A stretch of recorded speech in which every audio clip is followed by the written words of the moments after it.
오늘도 주의 전에 올라와 예배하는 우리 사랑하는 성도들에게 하나님의 충만한 은혜가 함께하기를 주의 이름으로 축복합니다. 아멘. 제가 조금 타지는 않았나요?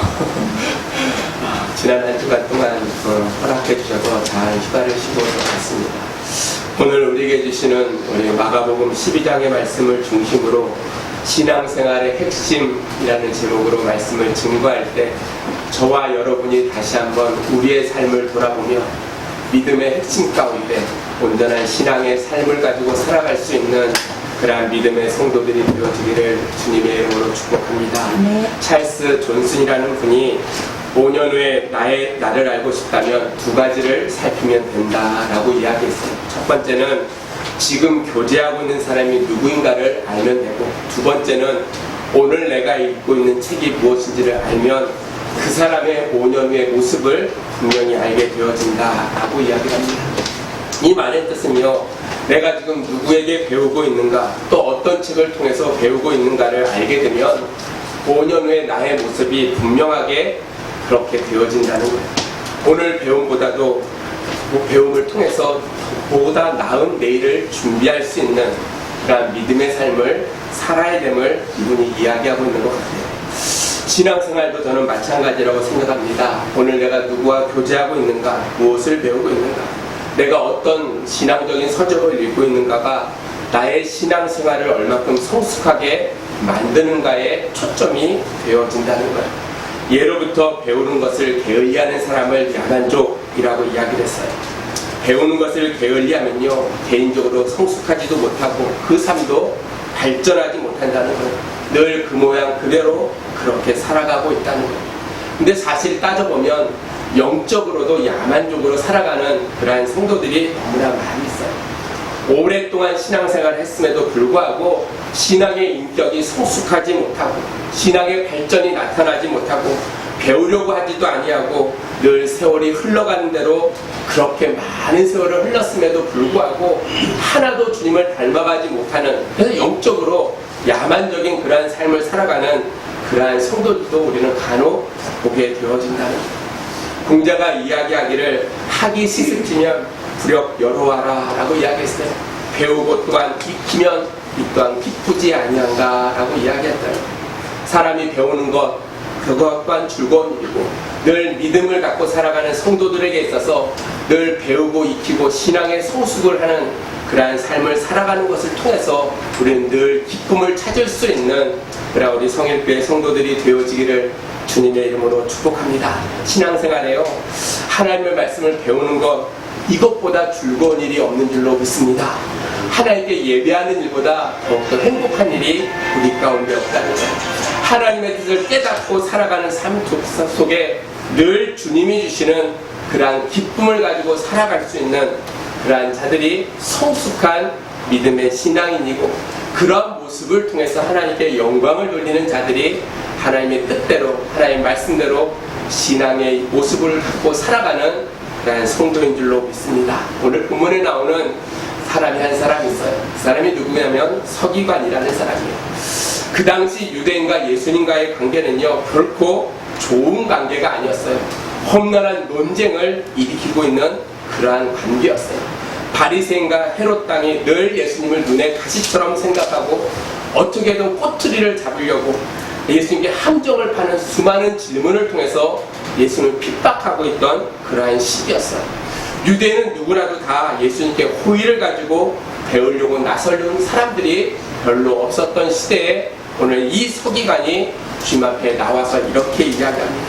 가슴에 갖고 있던 그러한 질문을 하고 있어요. 이 세상을 살면서 가장 중요한 계명이 무엇이냐? 라고 이 서기관이 물어봐요. 아마 예수님은 그렇게 물음하는 이 서기관에게 다른 사람들과는 전혀 다른 모습으로 아주 호의적으로 아주 정성을 다해서 그가 귀담아 들을 수 있도록 성실하게 그에게 답변하고 있어요. 사랑하는 성도 여러분은 우리도 배우는 일에 힘쓸 수 있는 그러한 믿음의 성도들이 되어지기를 주님의 이름으로 축복합니다. 디모데후서 3장 14절 말씀에 바울은 권면하기를 배우고 확신한 일에 거하라 라고 이야기하고 있어요. 배우고 확신하는 일에 날마다 거할 수 있도록 노력해야 된다는, 여러분 아는 것이 중요한 것이 아니고요, 그 아는 대로 실천하는 것이 더욱더 중요하다는 거예요. 믿음으로 구원받은 성도들에게 있어서 날마다 하나님의 말씀을 가까이 하고 하나님의 뜻을 날마다 헤아리면서 그 뜻 가운데 행하는 것, 그것이 바로 믿음을 갖고 살아가는 성도들을 행해야 될 그러한 삶의 모습이라는 거예요. 그러한 믿음이 자라는 모습을 바라보면서 주께서 기뻐하신다는 거예요. 오늘 서기관의 질문이 이것입니다. 모든 계명 중에 첫째가 무엇이니까? 모든 계명 중에 으뜸이 무엇이냐라는 그러한 질문이에요. 다시 말해서요, 하나님의 백성이 지켜야 될 계명들이 많이 있는데 그 중에 가장 중요한 것이 무엇이냐라고 오늘 서기관은 주님께 물어보고 있어요. 여러분, 왜 서기관이 그런 질문을 했을까요? 모세오경에 나오는 계명이 몇 가지라고 그랬죠? 모세오경에 나오는 계명이 몇 가지라고요? 10계명 말고 출애굽기 20장에 나오는 10계명 말고 전체적인 계명이 몇 가지야? 몇 번 얘기했는데? 613개. 613개. 여러분, 유대인들은요, 모세오경에 나오는 613가지의 계명을 꼭 지켜야 했어요. 지키는 그것이 자기의 존재의 목적이었어요. 무슨 일이 있어도 그 계명을 지키려고 몸부림쳤던 사람들이 바리새인이었고 서기관이었고 헤롯 당이었어요. 근데 실제로요, 613가지의 계명을 다 지킨다는 것 결코 가능하지 않은 일이었다는 거예요.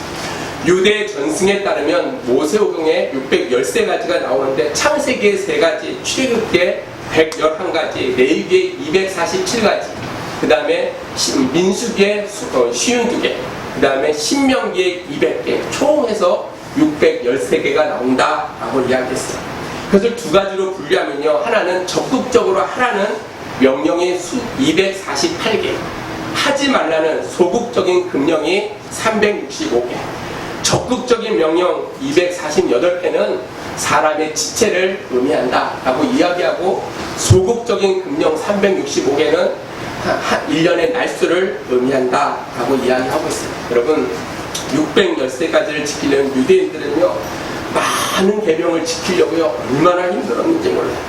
율법학자들이나 종교 지도자들은 그 계명을 모두 알고 있었기에 지키지 못하는 것이 너무나 가슴 아팠어요. 또 일반 유대인들은요, 그 계명을 알고 있음에도 불구하고 너무나 바빠서 지키지 못하는 것 때문에 날마다 힘들어하고 그들이 그렇게 살아가고 있었다는 거예요. 613가지의 모세오경에 나오는 그 계명들은요, 율법자나 유대인이나 누구를 막론하고 유대인들에게는 무거운 그러한 짐이었어요. 그래서 실제로 유대인들의 가장 큰 문제는 그 많은 조항 가운데 하나만 어겨도 모든 율법을 다 어기는 거예요. 그래서 자기 일에 몰두하지 못하고요, 어떻게 이 계명을 지킬까 날마다 고민하고 있었다는 거예요. 사랑하는 성도 여러분, 오늘 이 서기관이 와서 모든 계명 중에 으뜸이 무엇이냐고 물어봤던 이유 중에 하나는 내가 놓치고 있는 것이 무엇인지를 주님께 물어보는 거예요. 613가지의 계명이 있지만 그 중에 으뜸이 무엇이냐고 물어보는 것은 그 계명이 가지고 있는 핵심이 무엇이냐라고 주님께 질문하고 있다는 거예요. 서기관은요, 율법을 가르치는 사람이에요. 가르치는 사람이 고민하지 않을 수 없었다는 거예요. 아무리 자기가 노력해봐도 뾰족한 답이 없어요. 아무리 힘써봐도요, 613가지를 다 지킬 수 있는 방법이 그에게는 없었어요. 그래서 너무나 강한 심령으로 주님께 와서 물어봅니다. 모든 계명 가운데 으뜸이 무엇이냐? 주님은요, 그 서기관의 그 마음을 깨뚫어 보였어요. 그리고 속 시원하게 이야기를 합니다. 한마디로 정의하면 모든 계명을 두 가지로 정의를 내리세요. 하나는 하나님을 사랑하는 것이고, 또 하나는 이웃을 사랑하는 것이다. 주님께서 그 많은 계명의 핵심을 가르쳐 주셨다는 거예요. 613가지나 되는 그 많은 계명의 핵심이 무엇이냐면 하나님을 사랑하는 것이고 이웃을 사랑하는 것이 바로 핵심임을 그에게 이야기했어요. 사랑하는 성도 여러분, 우리는 가끔 믿음의 생활을 하면서요, 핵심을 잃어버리고 변두리 것을 가지고 살아갈 때가 너무나 많이 있어요. 외국에 나가서 잠깐 여행을 하면 늘 한국 음식이 먹고 싶어집니다. 그렇죠? 왜? 외국 음식이 입에 잘 맞지 않기 때문에. 외국으로 유학을 갔던 딸이 어머니에게 전화를 했어요. 그리고 이야기하면, 엄마가 해줬던 멸치 조림이 너무나 맛있어요. 어머니 그것 좀 해서 미국으로 보내주세요 라고 전화를 했어요.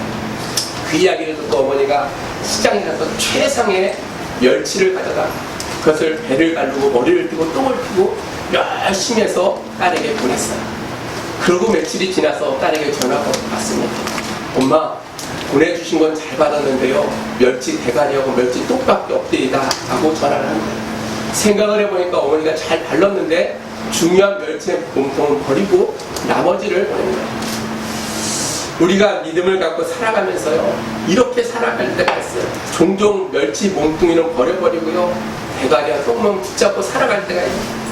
중요한 핵심 가치를 잃어버리고 덜 중요한 거, 별로 중요치 않은 가치를 붙잡고 살아가는 그런 신앙인들이 너무나 많이 있다는 거예요.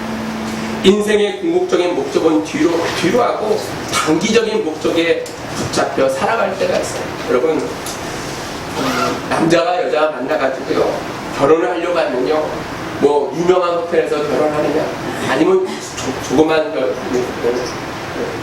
예식장에서 결혼하느냐 별로 중요치 않아요. 그 화려한 곳으로 여행을 가느냐, 아니면 소박하게 여행을 하느냐 중요치 않아요. 다이아몬드를 선물하느냐, 금반지를 선물하느냐 결코 중요치 않아요.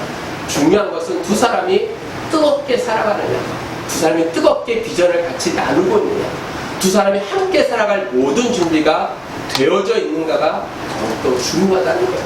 근데 간혹 결혼을 준비하는 사람들을 보면요, 핵심적인 것은 잊어버리고 다른 주변 일에 관심을 갖고 살아가는 사람들이 많이 있어요. 그러다 보니까 다투기도 하고요, 결국은 결혼하기 전에 파혼하는 사람들도 우리는 간혹 보게 되어져요. 사랑하는 성도 여러분, 우리가 인생을 살아갈 때 핵심을 놓치지 않기를 주님의 이름으로 축복합니다. 우리가 믿음 생활할 때 가장 핵심이 하나님을 사랑하는 것이고 이웃을 사랑하는 것임을 우리가 날마다 생각하며 정말 중요한 것을 지키고 놓치지 아니하는 그런 우리 성일교회 성도들이 되면, 예수님께서 이 서기관이 첫 번째 핵심의 말씀을 하시면서 신명기 6장 4절에 쉐마의 말씀을 통해서 그에게 인용해서 이야기하고 있어요. 이스라엘아 들으라, 주곧 너 우리 하나님은 유일하신 주시라. 내 마음을 다하고 목숨을 다하고 뜻을 다하고 힘을 다하여 주 너희 하나님을 사랑하라 하신 것이요 라고 얘기했어요. 이스라엘 백성은요, 어려서부터 이 쉐마의 말씀을 늘 보게, 늘 가슴에 새기고 그들이 암송하는 그러한 말씀이에요. 그런데 유독 주님께서 이 말씀을 강조하시려고 하셨던 이유가 무엇이냐면 다하고라는 말이에요. 다하고. 우리가 하나님을 사랑하되 마음을 다하고 그렇게 사랑해야 된다는 거예요. 우리가 하나님을 사랑하되 목숨을 다해서 하나님을 사랑해야 된다는 거예요. 하나님을 사랑하되 뜻을 다해서 사랑할 것을 서기관에게 이야기하고 있어요. 하나님을 사랑하되 힘을 다해서 사랑할 것을 이야기하고 있다는 거예요. 이스라엘 백성들은 저마다 나름대로 하나님을 사랑한다고 이야기했습니다. 누구라도 자기는 하나님을 사랑한다고 그들은 자부하고 살았어요. 그런데 그 많은 계명을 지키다 보니까 하나님을 사랑하는 것이 형식적으로 되어졌다는 거예요. 그래서 하나님을 사랑하되 마음을 다하지 못하고요, 목숨을 다하지 못하고요, 뜻을 다하지 못하고 힘을 다하지 못해서 하나님을 온전히 섬기지 못하고 있는 이스라엘 백성들을 향해서 오늘 신명기 6장 4절의 말씀을 통해 너희들이 하나님을 이렇게 사랑하라 라고 가르쳐 주고 있다는 거예요. 사랑하는 우리 성인교회 성도 여러분, 오늘 우리에게도 마찬가지라고 생각합니다. 우리가 주님을 사랑한다고 하지만 다하지 못하고 살기가 너무나 쉽다는 거예요. 이것저것 신경 쓰다 보니까 분주해서 정작 하나님 앞에 마음을 쏟아놓지 못하고 우리는 살아갈 때가 너무나 많이 있어요. 그러다 보니까 시간도 보내고요, 부족하고 연약한 그 모습 그대로 세월을 허송생활할 때가 우리는 너무나 많이 있어요. 오래전에 TV 드라마 가운데 아주 유행했던 유행어 하나가 있습니다. 시크릿 가든이라는 그런 드라마에서 현빈이 했던 말이에요. 그것이 최선입니까? 아마 이 말을 코미디 프로에서요 아주 크게 유행시켰던, 그래서 최선입니까? 확실합니까? 뭐 이런 말들이 유행했어요. 우리 스스로에게 물어봐야 돼요. 우리가 하나님을 사랑한다고 하는데 그것이 최선이냐? 내가 하나님을 사랑한다고 예배를 드리고 있는데 그것이 최선이냐고?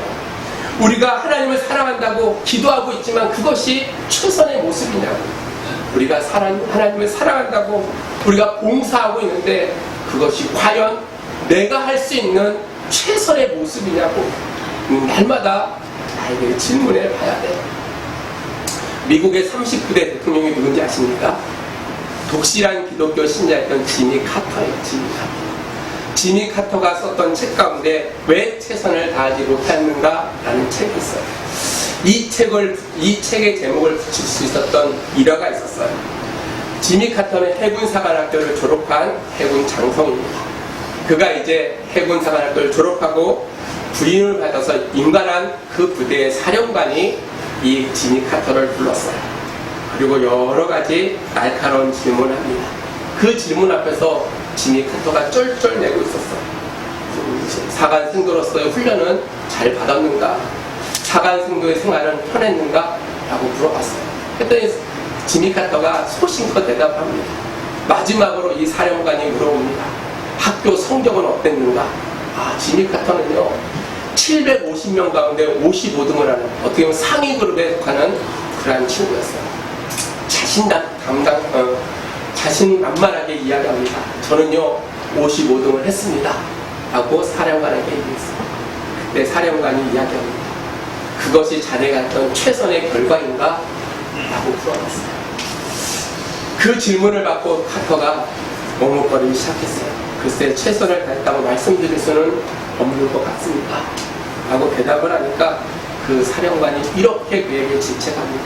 왜 최선을 다하지 아니하였는가? 카터는 더 이상 할 말이 없었어요. 그리고 그날 밤 집에 돌아와 잠을 자는데 그의 마음속에 이런 마음이 들었어요. 내 인생이 끝나는 날 내가 주님 앞에 섰을 때 오늘 제독했던 그 말처럼 주님이 나에게 이렇게 물으신다면 너가 최선을 다했느냐? 내가 최선을 다하는 믿음의 삶을 살았느냐? 라고 물어본다면 만일 그때 내가 머뭇거리면서 내가 최선을 다하지 못했습니다 하고 이야기한다면 주님께서 나를 혹시 책망하시지는 않으실까? 카터는 그 마음을 가지고 평생에 왜 최선을 다하지 못하였는가? 이것을 좌우명으로 갖고 그가 대통령이었을 때나 대통령을 퇴임한 그 후에 최선의 삶을 사는 그러한 사람이 되었다고 이야기합니다. 사랑하는 성도 여러분, 지금 주님께서 신앙생활의 핵심 가운데 하나로 우리에게 이렇게 말씀하고 있어요. 하나님을 사랑하되 최선을 다해서 사랑하라고. 여러분 아멘이십니까? 하나님께서 오늘 우리에게 말씀하시기를 내가 하나님을 사랑함에 있어서 최선을 다해서 하나님을 사랑하는 그런 믿음의 삶을 살아가라. 오늘 주님은 오늘 우리에게 권면하고 있다. 사랑하는 성령교회 성도 여러분, 지금까지의 신앙생활이 어떠했든지 그것과 전혀 상관없이 오늘 이 시간 말씀 앞에 서서 하나님을 사랑하되 최선을 다해서 사랑할 수 있는 그런 믿음의 성도들이 되어지기를 주님의 이름으로 축복합니다. 또한 예수님께서 이 서기관에게 이번에 두 번째로 핵심의 말씀을 하시면서 레위기 19장 18절의 말씀을 인용하셨어요. 이웃을 사랑하기를 내 몸과 같이 하라고. 레위기 19장 18절의 말씀을 이 서기관에게 이야기하면서 너희들이 이렇게 행하라 라고 이야기하셨다는 거예요. 이 말씀 또한 유대인은 누구나 다 암송하는 말씀이에요. 여러분, 유대인들은요 지금도 어린아이가 성년이 되기 전에 모세오경을 다 암송시킵니다. 그리고 그 말씀을요 늘 묵상을 하게 만들어요. 아마 이 레위기 19장 18절의 말씀도 이 서기관은요 뼈가 사무치도록 알고 있었던 말씀이에요. 그럼에도 주님께서 이 말씀을 유독 강조하셨던 부분이 하나 있는데 그것이 무엇이냐면 내 몸과 같이 라는 말이에요. 여러분, 이웃을 사랑하되 사랑하는 정도가요 자기 자신을 사랑하는 정도까지 사랑해야 된다라고 오늘 말씀을 주고 있다는 거예요. 사실 우리가 하나님을 사랑하기는 그렇게 어렵지 않아요. 왜냐하면 하나님께서 우리를 너무나 사랑하시기 때문에, 특히 하나님께서 우리를 위해서 독생자 예수 그리스도를 이 땅에 보내주셨어요. 그리고 그분이 십자가에 죽기까지 사랑하셨다는 거예요. 이처럼 사랑하사. 여러분, 그 사랑을 알기에 하나님을 사랑하는 것 어렵지 않다는 거예요. 그러나 이웃은 사랑한다는 것, 그것은 다른 의미라는 거예요. 사랑하기가요 너무나 힘들 때가 있어요. 대체로 이웃을요 사랑한다라고 이야기하지만 우리는 인생을 살면서요 이웃에 대해서 무관심할 때가 너무나 많이 있잖아요. 요즘같이 현대화 시대는요 옆에서 누가 죽어도요 몰라요. 여러분 아시죠? 몇 주 전에 있었던 그 탈북민 그 모녀가 죽은 지 오랜만에 발견되고, 여러분 남을 위해서 살아간다는 건 결코 쉽지 않은 시대에 우리는 살아가고 있다는 거예요. 우리는 사랑하지 않는 이웃을 사랑한다는 것 또한 쉽지 않아요. 우리를 미워하는 이웃을 내가 사랑한다? 그 얼마나 어렵고 힘든 일인지. 그런데 하나님께서 오늘 우리에게 말씀하시기를 이웃을 사랑하라 라고 우리에게 명령하고 있다는 거예요. 사랑하더라도요 의무적으로 사랑하는 것이 아니고요 책망받지 않기 위해서 사랑하는 것이 아니고요 내 몸과 같이 사랑할 것을 오늘 우리에게 명령해 주고 있다는 거예요. 실제로 성경에 보면 이런 사람이 한 사람 찾아옵니다. 마태복음 19장에 보면 부자 청년이 주님께 찾아와요. 이렇게 물어봅니다. 주님, 어떻게 하면 영생을 얻을 수 있겠습니까? 부자가 돈이 많으니까요 세상에 살면요 부러울 게 없어요. 그에게 단 한 가지 소망이 있다면 이제 영생에 대한 문제가 그에게 남아 있었어요. 그런데 자기도 살다 보니까 10계명 외에 613가지의 계명을 지키지 못하고 날마다 어기고 살아가는 거예요. 그래서 영생을 얻었다는 확신이 그의 마음에 없어요. 주님께 찾아와서 물어봅니다. 어떻게 하면 영생을 얻을 수 있습니까? 라고 이야기하니까 이 주님께서 계명의 말씀을 지키라 라고 이야기를 해요. 살인하지 말고, 간음하지 말고, 도둑질하지 말고, 거짓 증언하지 말고, 부모에게 공경하고, 내 이웃을 내 몸같이 사랑하라 라고 이야기했어요. 그때 청년이 그 말을 듣고 다짜고짜 이야기합니다. 이 모든 것을 내가 지켰사온데 아직도 무엇이 부족하나이까? 라고 이야기해요. 청년은요 자기의 기준으로 다 지켰다고 이야기를 해요. 나름대로 말씀을 지켰다고 그는 생각했어요. 부족한 것이 하나도 없다고 그는 자만한 마음으로 주님께 물어봤어요. 그때 주님께서 뜻밖의 질문합니다. 내가 온전하여지고자 할진대 가서 내 소유를 팔아 가난한 자에게 주고 나를 따르라. 여러분 마태복음 19장의 마지막 이 청년의 모습을 이렇게 이야기합니다. 근심하며 돌아갑니다. 이 청년은요 자기의 것을 팔지 않았어요. 이웃을 사랑해야 된다는 주님의 그 말씀, 가난한 자를 돌아봐야 된다는 그 말씀에 그는 반응하지 않고 그는 살았다는 거예요. 사랑하는 믿음의 성도 여러분, 이웃을 사랑하는 것에는 두 가지가 있다고 이야기합니다. 하나는 소극적인 사랑이에요. 하나님의 말씀이 명령이니까 어쩔 수 없이 사랑하는 거예요. 자기 스스로 사랑하고요 산다고 자유하면서 이웃을 사랑하는 것처럼 그렇게 허울적으로 사랑하는 모습이에요. 이 청년도 그랬어요.